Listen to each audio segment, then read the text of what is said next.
Hello everyone, welcome back to Google Sheet Pro. Today in this video I am going to show you how to use XLOOKUP function in Google Sheets.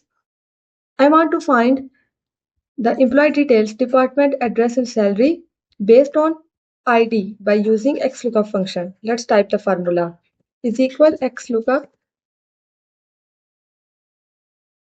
Select the cell where you will enter the employee ID, comma, and select the range with employee IDs, comma. Then select the range with employee details, department address and salary. And then press enter.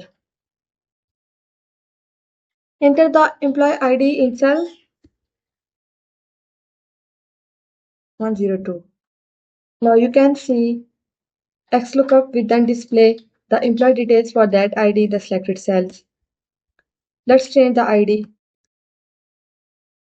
You can see the XLOOKUP function works smoothly. If you like this video, please like, comment and share. Don't forget to subscribe. Thanks for watching.